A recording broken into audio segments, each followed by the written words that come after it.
So I have a copy of Death Stranding here, and it wasn't sent to me. It's not a review code or anything. I bought this with my own money. And you know what that means? I don't have to be nice.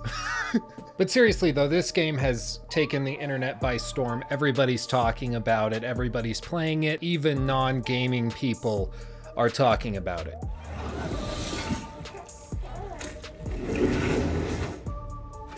Oh my God. What's wrong with you?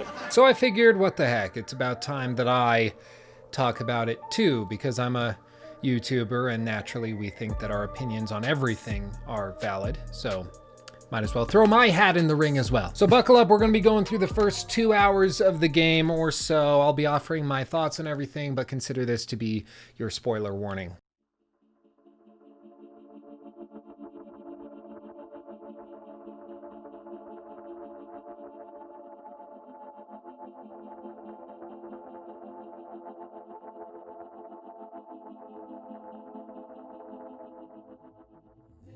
This whole introduction reminds me of Carson Clay. If you ever saw the Mr. Bean holiday movie, that's where I'm at now. That's where this YouTube channel has gone to. I'm referencing Mr. Bean movies. But for real, there's a character in the movie called Carson Clay, played by Willem Dafoe, and he's a movie maker, and in the introductory sequence of his movie, it just shows him as doing everything. So directed by Carson Clay, produced by Carson Clay, written by Carson Clay. And that's all I can think about with this introduction, with Hideo Kojima's name popping up every 5 seconds, is Carson Clay Productions, directed by Carson Clay, written by Carson Clay. I just love it. I mean, all jokes aside, everybody knows that Hideo Kojima is a mega narcissist. I don't think this surprises anybody. Not to say that that's a bad thing or makes your art or your products bad. It's just an observation. The guy's pretty full of himself. You know what? Everybody's saying this is one of the best looking games ever released, and I'll give it to him. This is pretty freaking gorgeous. I mean, for real, look at this. Norman Reedus. The real-time rendering of pubes on a man's face has never looked so good. But this game is using the Decima engine, which is the engine that Guerrilla Games used for Horizon Zero Dawn. Very powerful, very beautiful, can drive a lot of crazy graphics, and that seems to be holding true here. Oh, pretty lady. Oh no, don't. He hit her with the bike. Oh, that's great. So I'm running around collecting cargo that I spilled from my bike, which I'm guessing I'll get access to again later in the game. Call it a hunch. I don't know what this was. Like, it wasn't the pink, I don't know. People have been saying that this is going to be like a new genre entirely, that Hideo is reinventing a whole subset of gaming. They've talked it up a lot. And I guess to the extent that playing as a UPS driver and delivery man on acid is a revolutionary idea, it's doing a pretty good job. Okay, we're going to a cave and we're going to take our clothes off. Ah, spooky monster. I'll hand it to him. These monsters are creepy. And like all of this we've seen before, none of this is new. Like if you watched any of the trailers, this is all old news at this point, but it still is very pretty. Why is he crying? Why are you crying? What is it with like modern art pieces where everybody needs to cry right as they see something scary? It's like they just do it for the thumbnail. Okay, we're out of the cave and we're running somewhere. Okay, so just like, here's the thing. Usually in the introductory hours of any game, that's your chance to really make or break it. That's your chance to show everybody what you've got. You start at a high point and then you can ease into it. Look at like Uncharted 4, where you start with a crazy sequence and then you can get back in and build up to that. But you've hooked everybody from that initial outset. In this game, I hope it's that they're starting us with like the most bland and mundane part of the game, that being delivery boy, and maybe by the end of the game we'll be able to be like regional supervisor of FedEx or something. I don't know. For real though, like this world is super empty. There's just nothing here. It's just terrain, and it's beautiful, don't get me wrong, and like the music's great, but there's nothing here. Like, it's damn empty. And before like the pedantic comment comes around saying, well, it's post-apocalyptic and that's part of it. I know, I get that, but post-apocalyptic games don't have to have super empty worlds. They can have denser animal life, or they can have more random encounters or NPCs. I mean, look at any Fallout game, Outer Wilds or Worlds, or whichever outer game you want. Or hell, even look at Horizon Zero Dawn, which was made with the exact same engine. That was a post-apocalyptic world, and it had just as vast and beautiful a landscape, but it also had a lot of dense, interesting things to discover and people to talk to. This is quite bland so far. For real though, I love the soundtrack to this game. I will give them all the credit in the world for that. I love the music choice. Okay, another cutscene, buckle up. Okay, this is weird. This is a pet peeve of mine. I understand not everybody feels this way, but this is a pet peeve of mine. When you have like what is clearly a cutscene, a cut sequence, I guess, where the camera is sitting in one position, there's no player control, but it's playing out a narrative. Why do you let the player control the camera and spin it around? Like, clearly you don't want me turning the camera around completely because you slow the axis tilt down when I rotate the camera. So you want me to be looking one way, but you allow me to look the other. Like, just embrace what it is. It's a cutscene. That's okay. Okay. Oh, no, no. Oh. Oops. This young guy turning old reminds me of what this YouTube channel is doing to me. Oh, that's... Oh, no. Shoot him. Shoot him. What?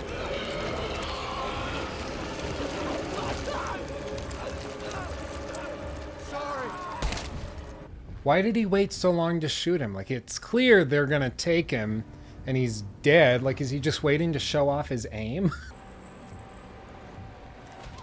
You gotta hate it when you get yanked in the air by some mysterious force right as you're trying to shoot yourself in the head. I hate it when that happens to me. Yep, stab yourself. That'll do it. Good job. Oh, okay. I don't know what it is, like just seeing somebody stab themselves. I can't deal.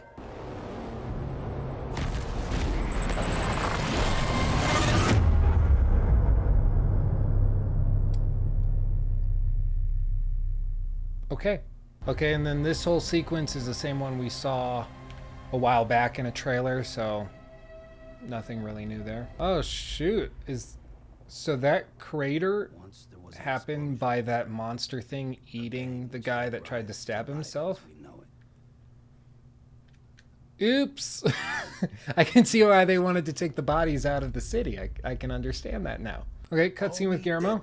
Cool. I'm well acquainted with the dead. I would advise against that. Us.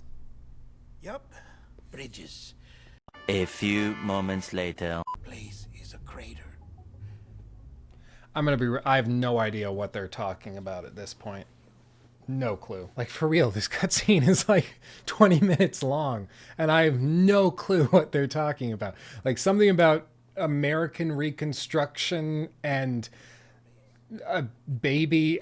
Okay, so we gotta deliver these drugs to the president, who's dying but also wants to just talk to us. So I guess we have moved up in the world. Instead of just being a UPS delivery man, now we're a drug dealer. So we're moving up in the world. Huh? The first and last female president of the United States. Oh, the president's a woman. Oh, is this gonna be like in Detroit Become Human, where she looks just like Hillary Clinton, and it's like clearly some weird alternative reality fantasy for the narrative's directors and writers? Probably, right? Oh yeah, kinda. Okay, clearly she's dying, but I swear to if she dies during this cutscene, I'm gonna scream. I hate coincidences. I swear to mother. Bridget, you're the president of jack shit. Sam, listen to me. Oh, what? What? Why is she on the floor crawling? Oh my god.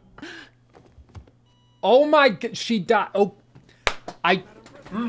okay, I gotta calm down. I know, but it's like so stupid. I hate it when stories do this, when they're like, a character is dying. go meet with them. You meet with them, and it just so happens during that like 3.5 minute time period where you went and said hello, they die because it's convenient for the story. Like, why isn't it that you leave, say goodbye, and then she has a heart attack, and then come on. I hate it. Okay, so now the president's dead, but we have to get rid of her body because otherwise there will be some massive crater like there was the last time a dead guy got eaten, or a guy that was alive got eaten and then turned into a dead guy. I don't really understand what's happening. Either way, we've got to get the body out of the city and take it to an incinerator, which will destroy it before the creepy monster, spooky ghosty thing can eat it and cause an explosion. So cool. Oh, this is cute. This is like, she's got the ribbon that she was wearing as like a headscarf or bandana. I don't know what like a headdress. I'm not sure. She's got that hanging from the side. Oh shoot. She is very difficult to balance though. And I'm just walking her to the location. Is that all there is? Fair enough. Okay, I feel like I'm missing something. Like, this is so just one note. Like, I'm just walking and maintaining my balance while walking. And yeah, like, it's beautiful. There's really good music that I'm enjoying a lot, but like, is this it? Oh, and look at this. So one thing that has been talked about with this game is the fact that all of the players are kind of helping each other, and it brings together this idea of strands connecting different groups to help each other accomplish larger tasks. And that's sort of the meta story and theme of the game, which I like and I can relate to. And one of the main ways that you do it is by leaving tools and things for other players. Right now I'm in offline mode because you guys tend to send me messages whenever I'm recording for a video. So not everything is going to be showing up for me, but it is one thing that apparently happens a lot while you're exploring the world is players' useful tools will be left behind for you. But I just want to clarify, like, that's not an original idea. Like, that's something that's been done in, for instance, the Dark Souls games for years and years, where you can leave notes for other players, warning them about enemies, helping them out. So while it's not like leaving them Estus charges and things that are helpful for the gameplay, it is still helpful, and it's players working together to make the overall experience more tolerable. So it's not an original idea by any stretch of the imagination, but it is still cool. Okay, drop on off the body, and poof, there she goes. Okay, body is incinerated. Cool story, brah. Are we done? Oh, crap. Sam, do you copy? Okay, we gotta get out. We gotta get out. Okay. Go. Okay. Cautiously. Okay, we're getting out. We're going for it. Oh, gee. Oh, okay. See, this is cool. This is cool. I'll give it to him. I'm engaged. I'm interested. Let's go. Oh, jeez. Jeez. Am I supposed to hold it? Or tap? I don't know. Oh, sweet. I mean, again, say what you will about the game. It is beautiful. I mean, I love how it looks like he was just mud wrestling with a bunch of toddlers. Looks beautiful. Okay, I think we're out of danger. I don't want to go back that way, so I'm going to go down this mountainside. Because why not? So all of this brings me to the more serious discussion of the game, because I know I've been kind of roasting it so far, but I do want to talk about it because clearly there are engaging things here, there's interesting things here, but to be vague and mysterious for the sake of being vague and mysterious, I don't think is a positive attribute in the long run. Specifically, it makes me think of a show like Lost. So for instance, Lost, if you aren't familiar, the first like 3 seasons were super engaging, super interesting, had like a smoke monster and all sorts of stuff that just was totally unexplainable. And like there was a polar bear walking around, all sorts of crazy stuff that got you to buy in. You were like, what the heck is going on? I don't know. And it made you buy into the world and want to see more. It was that curiosity and intrigue that drove the viewership. But by the time the series ended, they weren't really able to explain everything that they had established because they had just thrown out all of these things that were vague and mysterious and crazy to try to pull viewers in, and it worked, but they weren't able to actually support the weight of the story. And that's kind of the vibe I'm getting. And it's not to say that they won't be able to explain everything or that Hideo won't be able to pull something off or that he hasn't thought all of this through very carefully. But it is to say that when you are this vague and mysterious and crazy, I think there's a higher standard and burden of supporting narrative structures than there normally would be for a story that's a little more constrained and absorbable. Something like Horizon Zero Dawn, for instance, which is still outlandish and sci-fi and crazy, but it's more easily understood than a story like Death Stranding's is. Also, I don't think this is a controversial thing to say. This world is very empty. And I know we're only like an hour and a half, hour 45 minutes in or something, but this is very empty for a AAA title that's based on the exploration of the world. Like, if you're going to try to drive players to keep exploring the world just by walking around and running, and I'm assuming eventually getting a motorcycle, and I saw something on Twitter about a zip line, things like that, that's cool, but the world needs to be interesting enough to drive you to do that, other than just being really pretty. Okay, you know what? I'm gonna take a few hours. I'm gonna play it all by myself. No camera, no lights, no pressure to entertain or anything. Just playing the game the way it was designed to be played by one person alone in a room. I'm assuming that's how it's supposed to be played. So I'll be back in just a little bit. A few moments later. Okay, I'm back. I have played it for a few more hours. Don't worry, I'm not going to spoil anything past what I've shown. So if you're intrigued and want to play it after watching everything, you can do just that. But my initial impressions have remained about the same. Like, gameplay-wise, there really isn't a lot here. It's mostly a walking simulator. I know people get upset with that estimation or summation of what the gameplay has to do, but that's kind of what it is. And that's not inherently bad. I love a lot of games that could qualify as walking simulators. Something like Detroit Become Human, I actually really enjoy, despite the fact that the gameplay is pretty lackluster, if present at all. So I don't think that that's immediately disqualifying. And actually, I'm really enjoying my time with Death Stranding, all things considered, because I do like the cinematic style of it. I do like the soundtrack. I like the artistic direction. Everything about the narrative is interesting to me in terms of the delivery. The content, it's kind of vague. It's not clearly stated, which is part of the point. It's mysterious and dark and supernatural and sci-fi, but it achieves what I think it's trying to achieve, which is to be intriguing and mysterious and make you want to play more to figure out what actually is going on and see how it resolves everything. My only hope moving forward is that it does resolve fully. And of course, I'm making this video before I've completed the game, so I don't know if it resolves itself. But from what I've heard online, the story does have some really satisfying conclusions, although the gameplay stays pretty stagnant throughout. So my overall recommendation on Death Stranding after the first few hours is that if you are intrigued already, if you were already interested in Death Stranding, you should probably give it a shot, because it's going to be more of what you expected. But if you've seen the trailers, if you've seen a video like this, and you're like, it doesn't look up my alley, that's probably about right for you. You're probably not going to enjoy it. All told, I think Death Stranding is intentionally vague and confusing. I think that's actually one of its strengths. If you are somebody who responds well to that type of content, not everybody will. It's not a game made for everybody, which is why it's pretty polarizing. People either love it or hate it. That's not going to be any different for you. You're either going to love it or hate it. I find myself loving it more than I hate it, even though there are a lot of things that are clearly weak points within. But to be honest, I'm excited to see what it has to offer. Thank you for watching. Honestly and truly, me and Khaleesi are very thankful. You know what? Let's get Khaleesi out so she can say hi. Grab on. Are these lights too domineering? They might be. Let me put them down. Have anything you want to say? Oh, I'm sorry, I scared her. Have anything you want to add?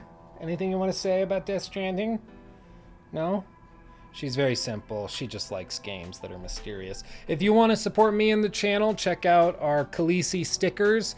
They're on lukestevens.net. $5. I'll ship them worldwide, anywhere, for $5. No extra shipping charge or anything. I'll also sign it, write you a custom note. It's pretty fun. You get to support a YouTuber. You get something cool, collectible, that's very limited edition.